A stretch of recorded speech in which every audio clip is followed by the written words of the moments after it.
geratu da eta familiak eskatuta dago. Egun baten, zarata handi bat entzungo dabe, eta Goiko Isidro agurean jauzi dalako da hori.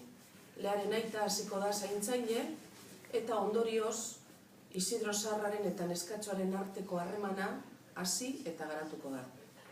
Truke horretan, Isidro gauza asko erakutsiko dutxo zumeari, mundu zabalean ibilitako gizona dalako.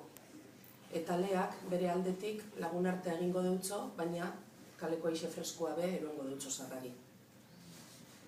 Bigarren puntua, pertsonaia nagusia, Lea. Leari bihotzak dundun egiten dutxo Zaharri.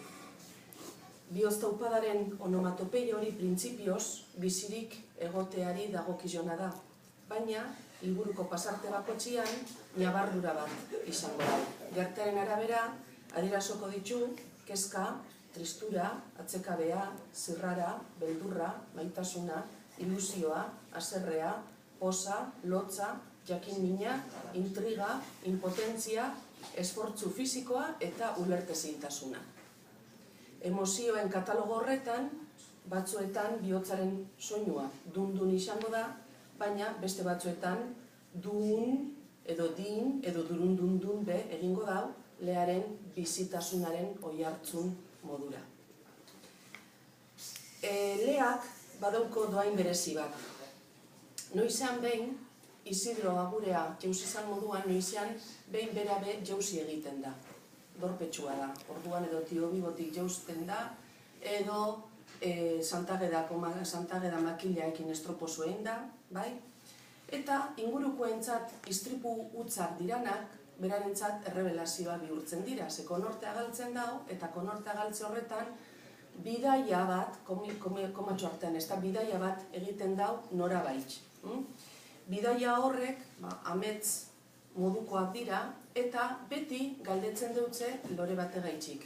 Ia lore bat topatu dauan, edo ia lore hori zelan zaintzen dauan, edo zelan zabalduko dauan, eta alan da, berak urte osoa pasatuko dau, lore ditxosoaren bila, jakin barik zeren bila dabilen, zer dan lore hori, eta non dagoen.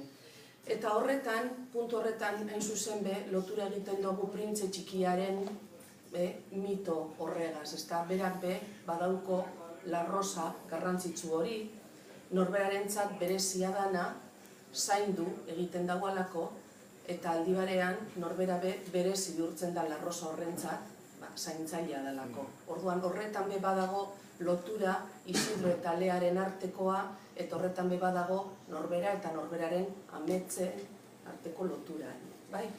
Hirugarren puntua, egitura. Egitura simplea dauko kontakizunak, neko kontakizun luzea da, egun orrialde ingurukoa, 30 ataletan banatuta, ikasturtaren hasieratik udaren atarira bitartean. Eta epe horretan, protagonistak eguneroko kontuak kontatuko deuzkuz urte sasoien hildotik. Horren bestez, data berezi batzuk derrigorra gertu behar dira, umeentzat oso erakargarriak direlako beti bebeti, ez da, San Tomaseko azoka, Gabonak, Santageda, Inauteriak, Aste Santuko oporrak eta bar. Tarteka, narrazioan testu tipo batzuk uztartu dira,